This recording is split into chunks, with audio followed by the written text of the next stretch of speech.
Hey, Think Realty, thank you so much for joining us today, whether you're downloading this by way of podcast or watching it on YouTube or any of the other channels we put it out on. Thank you so much for taking a few minutes out of your day. We'll try to make it short, concise, sweet, and a lot of content for you that provides a lot of value. Before we jump in and I give you who our guest is today, I want to say a quick thank you to Real Property Management. Real Property Management is a great property management company. Working with the right property management company can put more money in your pocket, not less. Real Property Management provides a higher standard of property management to make sure you maximize the return on your investments. Experience the real difference with Real Property Management. Visit Real Property MGT. That's realpropertymgt.com. I'm excited for you today, if you are watching, because we have a fantastic real estate investor for you, and he's coming all the way to us. Actually, so I'll let Brandon tell a story. So this is Brandon Cobb. Brandon, are you on with us today? Hey, Eddie, how you doing? It's an honor to be here. I almost started jumping in and telling some of your story, but I'm going to let you do it, okay? So if you don't mind, tell us how you got into real estate and what, really started, you down this path. Yeah, so once upon a time, I was a medical device sales rep.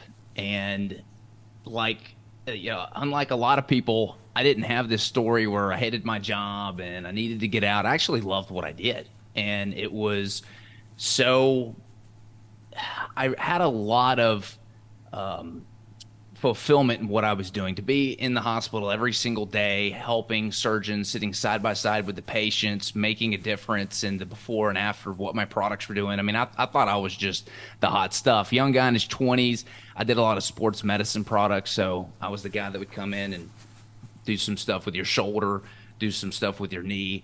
A lot of athletes were the ones that I was helping, and things were rolling. I was pretty happy and I was pretty satisfied. And I remember one Friday, my boss said, "Hey, I want to meet you at Starbucks." And so I decided to go out and meet him at Starbucks afterwards. And I was so excited that day. I had just had a really good surgery with the top surgeon that we were trying to get. I had a really good power trial at this hospital.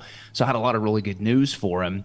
So I walk into Starbucks and I'm so excited to give him the good news. And then he sits me down and he fires me. And I'll never forget the feeling of shock that I had that came out of that meeting. I remember thinking, wow, I've got this Rookie of the Year sales award, and I got all these sales awards, and I'm working, and things are things are happening. Like, why did this happen to me? What's going on?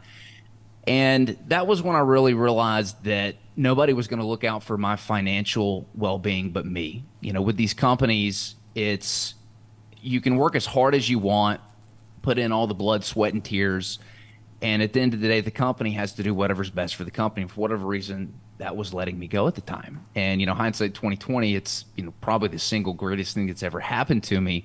But that really started my path on this entrepreneurship journey that eventually led to real estate. That's great. It's always a great story hearing, obviously, somebody that made a successful transition and didn't live in that spot of defeat. And I love that you've made that transition. I know you have built a very successful business now in real estate. So tell us where you're located and what type of business you're in. Yeah, so we're located in Nashville, Tennessee, and the surrounding suburbs. Our company is HBG Capital. Our primary focus is to help investors build their dreams, achieve their legacy, and impact those close to them through unique real estate investments. And right now, we're heavily focused on creating and inventing neighborhoods that are targeting entry-level homes. So, I use the word affordable housing, but not Section 8 or government housing. I'm talking about less than 10% of the homes being built today are into families that can actually afford them. So we build entry-level housing, and we've got to focus on build-to-rent communities. Yeah, very good. With that being said, I want to jump off into real estate now because I know a lot of our viewers, we have a lot of sophisticated viewers, and we have a lot of new people that come in. And we have many of them that were hurt in the last downturn, the Great Recession, right? 2008 to 2010. And a lot of them were hurt. Some of them didn't make it, and now they're back. Some of them barely made it, and some of them were very successful. But that word new construction, when there's recession activity happening all around us in the economy, kind of freaks a few people out. And so I want to hear your take on build to rent. And if you don't mind, just kind of give me the overview of what you think the benefits are and why we should consider it in this marketplace. Yeah, so whenever I think of whether or not an investment is going to be a good fit, whether it's real estate or anything else, what I've got to think about is money going to continue to pour into this asset class in whatever economy we could potentially face? Everyone's talking about the recession, that we're currently in or we're about to be in. And the question you need to ask yourself is, what are the asset classes that money is going to continue to pour into? And so whenever you can invest in a cash flowing asset or an asset that's going to have a ton of equity, then you've got a lot of insulation in the event that that asset class either takes a hit or, might go through some kind of downturn. Everyone's saying, especially, single family housing right now is doomed. It's had a huge run up. It's going to come crashing down, whatever the headlines that grab eyeballs are going to say. And when you're looking at this type of asset class, you've got to ask yourself, is money going to continue to pour into it or not? And for us, when we're able to go in and rezone a piece of land and build a ton of equity from the get-go, that provides a lot of insulation. When we're able to circumvent supply chain issues and stock our warehouses and make sure that we've got all the products available to execute on the pro forma of these developments, that's going to mitigate a lot of the risk of the development.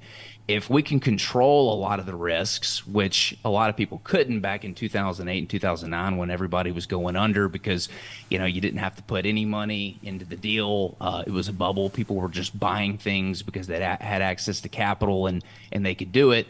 It's not the same type of environment. So we're really focused on being able to build product types that not only have a ton of equity that we create on the front end, but mitigating the entire process of constructing these developments to make sure that whatever happens on the back end, interest rate risk, increases in cost, maybe the rents go down a little bit, that we're able to mitigate all those issues and have a successful product. At the end of the day, we want to have a lot of runway built into the deals that can stomach whatever the economy throws at it and have a cash flowing asset. Sure. Yeah, that's really, really good. Thank you for the explanation. The way that you structure it, I think, is a little bit different than maybe some others do, in that you let others come in as more just capital providers, investors. Talk about the strategy by which you allow people to get in, because I think that a lot of people love this idea of build to rent, but maybe the fear of jumping from flipping homes to building new homes or buying or developing land kind of scares a few people. So for those that are out there that are interested, how do they engage with you, and what does that look like for you? Yeah, so every type of structure we do is usually a syndication model. And what basically we do is pull investor funds together. Those funds are then used for a few things. One, it's usually designed to go out and get a loan from the bank to do the construction. We use that money for startup costs. So one of the biggest things when we were looking back and I was talking to developers who have been doing this for 20, 30 years, and I said, what would you have done differently, or what have you seen your competition or your friends who are in the space, what mistakes did they make? And a lot of it revolves around liquidity. And so one of the things that we do when we raise funds from investors in these syndications is we'll do something called startup costs, which is basically some liquidity to go out and get the project started. The framing packages, the foundation packages, doors and windows, whatever we got to order. And that provides a revolving door of liquidity so the projects don't freeze. The next thing that we raise for is we do an interest escrow account. So that makes sure that we've got a performing note for the entire life of the project. Usually we borrow an additional 8 to 9 months of payments just in case the project gets delayed for whatever reason. And then we usually charge a small GC fee, something just to cover the operational costs. What this does is it sets the development up for success. So you've got an operator that's got a little bit of money, no cash flow issues. You got plenty of liquidity to execute the project, that revolving door of liquidity and the startup costs to make sure things can get going very, very quickly. So as we are able to pull these investor funds together and go out and find these deals, we secure our investors' capital into the LLC, and then the LLC, which they're a part owner of, then also owns the project that we're executing on. That's awesome. And I think for for us, real estate investors that are looking at that, I love the idea of a syndication model with that. Now, let me ask you a quick kind of qualifying question on that. Are you syndicating entire developments or single houses at a time? And kind of what's the typical investment strategy for your investors? So it's the entire community at a time. And so as we build these communities and we build these houses, and we're either doing a build to sell model where we're focused on entry level buyers, usually first time home buyers because they make up the majority of the market right now, or we're building and stabilizing the asset with rents. So depending on the type of deal that we do, if it's a build to sell model, when we structure this syndication, as the homes start to sell and money flows into the LLC's bank account, we do a waterfall structure where 100% of all of the funds go to the investors until we get them paid off. So there's no way for our firm to profit unless we've paid off investors first. And then once they're completely out of the deal, the remaining homes that sell are what we keep as profit. And then for the build to rent model, that's usually a much longer hold period, anywhere between 4 and 7 years on average.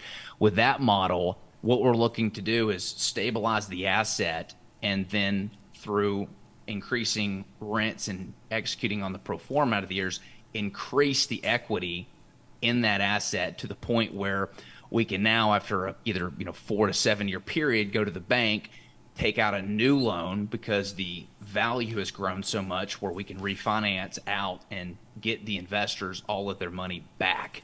And usually what we've done is we do a coupon where every quarter they get, usually an 8% pref. So they're able to get some kind of cash flow as we're after it's stabilized and we've got it built. And then there's usually an equity kicker that gets paid out once the refinance happens, or we sell the asset, one of the two. Yeah, that makes total sense. For our listeners here today, how do they see some of the upcoming opportunities that you have? Do you list these on websites, or do you just got to be a part of your investor community? They need to sign up for some sort of a newsletter. Like, how do they get into your world? Yeah, so if you want to check out what we got, you can go to our website, hbgcapital.net. That's Harry, Bob, Carey, capital.net, and book an intro call with us. We want to hop on a call with each person who's interested in taking a look. We really want to take the time to understand what the long-term and short-term goals are of everybody that invests with us. And after we do that phone call, you're basically good to go. We can start sending you stuff and get an idea, because we don't want to waste your time, right? We really want to understand what it is you're trying to achieve and whether or not we're going to be a good fit for you, because I've referred people to other people in the industry because we might not be a fit for whatever reason. Right. So head on over to our website and book an intro call, and we look forward to getting to know you. Makes sense. Are you primarily building these communities around the Nashville area, or are you spread out all over Tennessee, or where are you building at today? So just Nashville right now in Middle Tennessee. The reason we really like Nashville is it checks a lot of the boxes off from a macro perspective. Again, I come back to that. Is money going to continue to pour into the area or the asset class that you're invested in? And one of the reasons we really like Nashville, it's been one of the top 10 fastest growing cities in the United States the past 7 years. And when people are moving to an area, that means money's moving to an area. It's also got no state income taxes, and there's a ton of businesses who are moving here from high tax states like California, New York, New Jersey, just for the cost savings alone. And when jobs move in an area, people move to an area, and money moves to an area.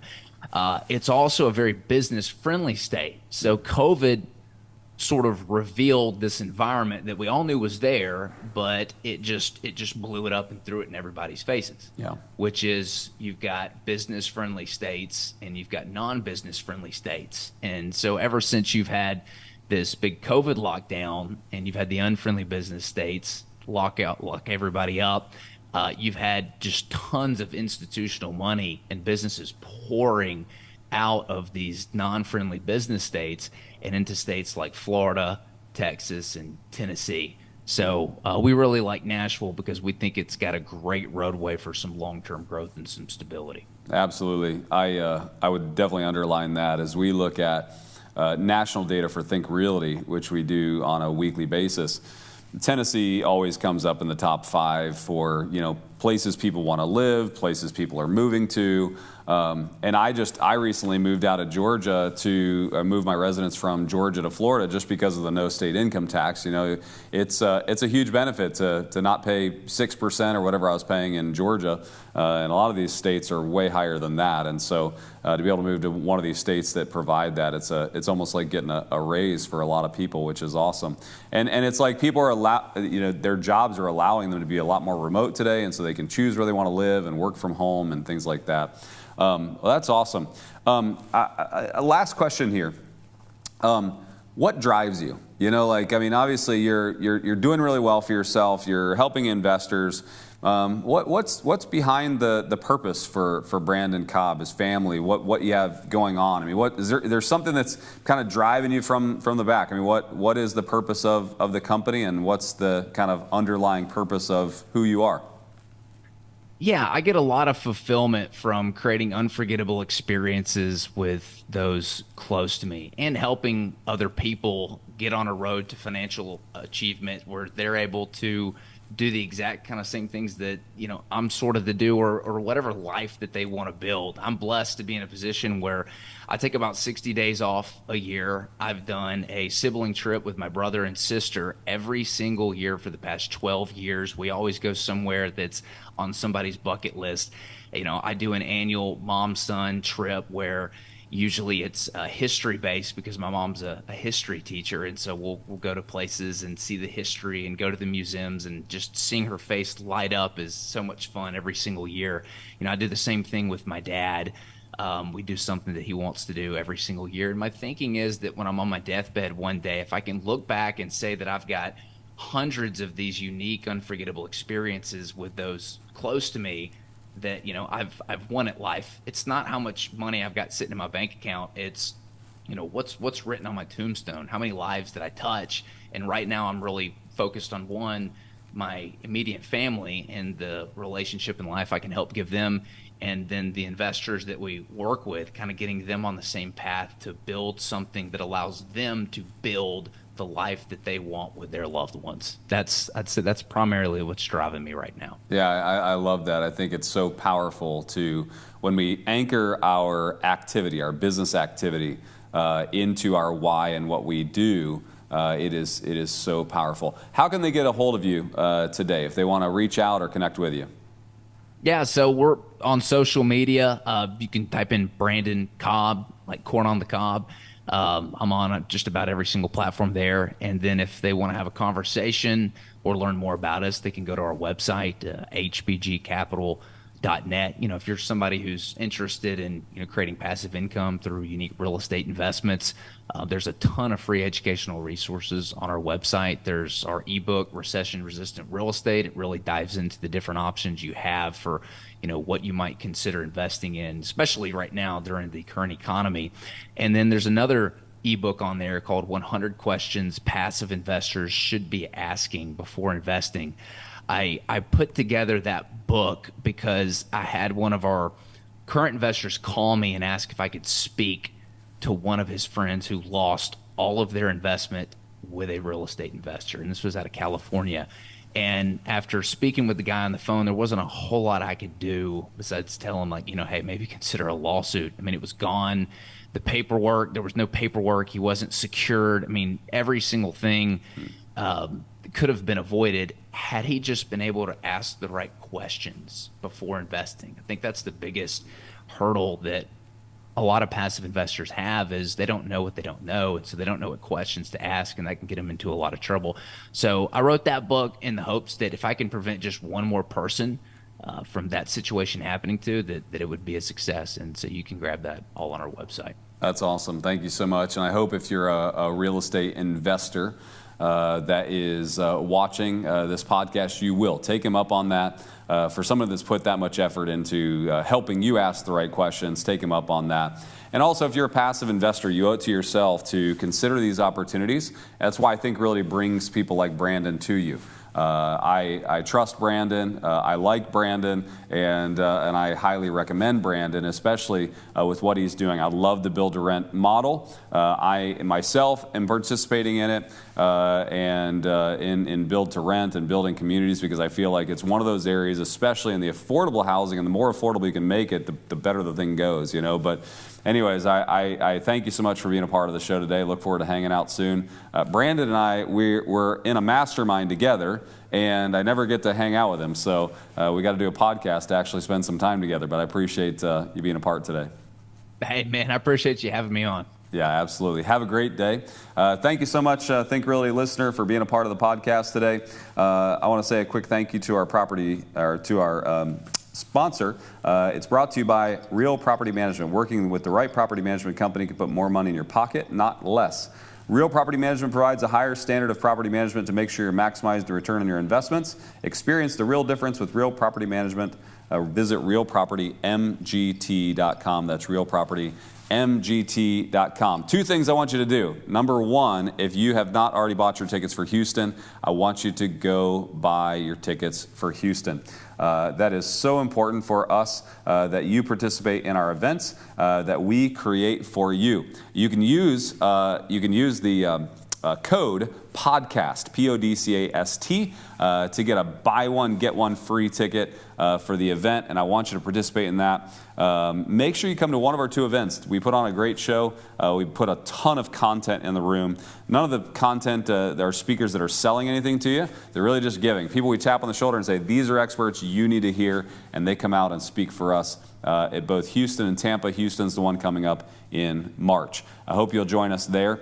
Number two, if you don't have our magazine coming to your doorstep every month, I want you to jump online at thinkrealty.com and sign up for our magazine coming to your door. Or you can go to any Barnes & Noble and pick it up on the magazine shelf. Thank you so much for listening today. I hope you have a great day, and let us know if there's ever any way we can serve you. Comment below, and we will do our best to guide you. Have a great day. Happy investing.